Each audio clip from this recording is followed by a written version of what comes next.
So I didn't have a degree, but I had other things that made it okay that I didn't have a degree.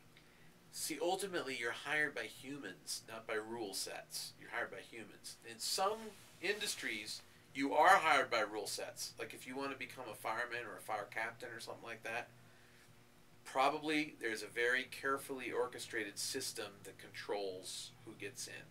And this is because of all the lawsuits of people saying, oh, you discriminated against me and all that sort of thing. And anything that's unionized is going to be very highly controlled. That's why I love technology. It's not unionized. It's not controlled. It's an open market. Anybody can hire anybody, and people don't sue you for not hiring them. So that means there's lots of freedom, and that means people are free to hire strange people as long as they feel that those strange people are going to be helpful. They're going to help them solve the problem. So I used to talk to anybody. I talked to a guy once. He had a handwritten resume. I'd never seen that before. He just like wrote it out on a piece of paper. It's exactly what you're not supposed to do. And I said, I'll talk to him. I'll give him an interview. I gave him an interview and instantly didn't want to talk to him anymore because the very first thing he said to me was, why would anyone want to do this job? So I said, okay, well, no further questions. He was just a nutcase. I didn't realize he was a nutcase. But you see, some hiring managers like me, I will talk to really weird people because I'm a really weird person and I'm looking for talent in unexpected places. Because I know that their talent in unexpected places is not being hired by most people, so I know I'm going to find it there. So that means I have to put up with a certain number of strange people. But it also means that if you were trying to get a job and you don't have a traditional background, you could take advantage of that. I told my brother when he was trying to become a tester and his degree was in journalism, which is completely useless in the technical field, basically. I said, well, don't worry about that. He said, but I don't know much about computers. I said, oh, don't worry about that. I can teach you testing, and then you tell people you're trying to get the job from that you're an entry-level guy. Just say, I'm an entry-level guy.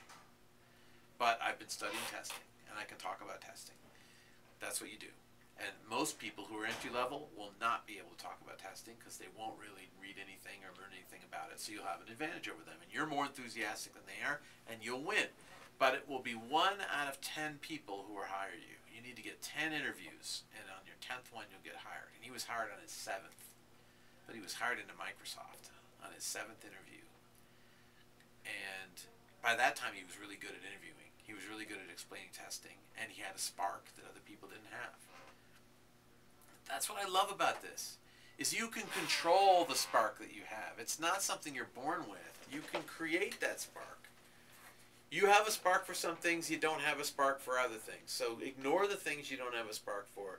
Take the things that you really do and you understand and you want to do well, and only go for that. And then the people, and then don't be too expensive.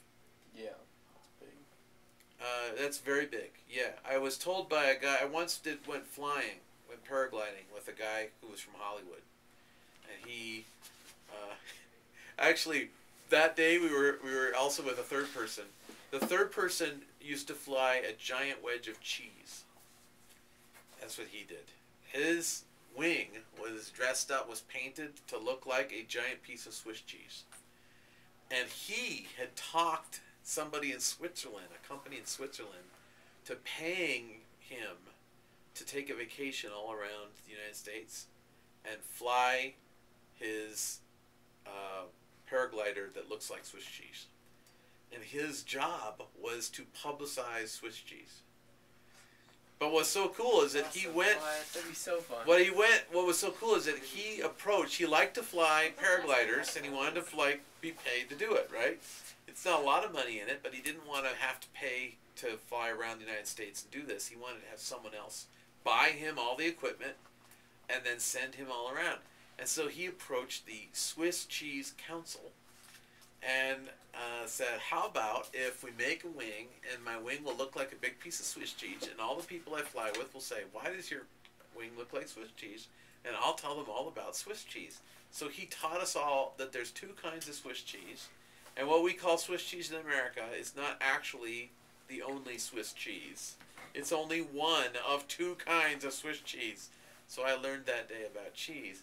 But I was so tickled that he had figured out how he can make money doing this thing he really wanted to do. Get sponsored, right? Maybe we could go back to Soccer Guy and say, come on, you got to find a way to attract Nike on your to support your quest to play street soccer around the world. The soccer way to go. So that's what you do. See, what you need to realize is that all of business is run by humans, and humans have feelings. And some humans are going to say, I went to a 4-year college, and by gum, I will only hire people from 4-year colleges. And other people like me, they say, I'm a high school dropout. So when I got the resume of one James Loftus back in 1989, and he had this 12-page resume of all these things he'd done. Big portfolio of stuff that he'd done. Robots that he created and all this. And I looked for his education. There's no education. High school dropout. I'm like, cool. I want this guy on my team. I hired him. I snapped him up. I discriminated in favor of him because I am like him. And there are a fair number of people like me in the business who are always looking for people who think strangely, people who have an unusual background. We feel safer with mavericks than we do with non-mavericks. Because you know what? If I hire you and I think you're a maverick, I'm just not so worried that you are going to just be quiet and at your desk, and if you see something wrong, you're going to keep it to yourself instead of telling me. I think more a maverick's going to say, hey, boss, I think this is the wrong way to do it. What do you mean it's the wrong way to do it? It's the way I told you to do it. Do I pay you to talk back to me? Well, actually, you do. Oh, yes, that's right. I do pay you to talk back to me. You'd be completely useless if you didn't talk back to me. As a matter of fact, I'm so glad I hire mavericks. That's my attitude. So I teach people. If I don't have someone who's a maverick in my team, I have to teach them to be a maverick. And it's kind of hard to teach them how to be independent. I'd rather have someone independent and teach them how to be responsible about being independent than to teach someone how to be independent for the first time when they've come from always having their teachers or their parents tell them what to do. You don't strike me as a guy who you think teachers and parents just tell you what to do and that's the only thing you do. No. Right? Yeah, I didn't think so. Not one of those. I didn't think so. So all I can tell you is I too, just like you, I believed for a long time that my lack of a degree was a handicap. I decided about 10 years into it that it wasn't a handicap at all. It was a feature. It's what I'm selling. I couldn't be tamed. You want to buy some of this? The Untamable James? And it turns out a lot of people want a piece of the Untamable James, right? A lot of other people don't want anything to do with me. But it's okay, because all I need is 0.01% of the world to love me, and will have lots of money. That's a lot. 0.01%. Oh, maybe it's 0.001%. A very small percentage of the world needs to like me. Right now, I've never been hired in Germany. No one in the entire nation of Germany, Did they no not one has know ever hired that me. your book is in German? A few people know. I've never been hired in Germany, but I've made several $100,000 from Sweden. Can I see his book? Where's the cover? I did like you did with Talent Code. The cover's, She ditched the cover. I want to see the cover real quick. why? There's the cover. You're wearing the merchandise, huh? Oh yeah, you can get. Oh, you know what? I noticed Anyone the hat. can buy this hat. I recognize that. This hat's on Cafe Press. Anyone can buy this hat. There's like 12 people Is who it have you? this hat. Is it through you? Yeah, I get like $2 or something when everyone buys this hat. I just wondered if you. And I commissioned the artwork. It's my personal Buccaneer logo. I have to tell you, I was not originally interested because of that. What? Just being honest.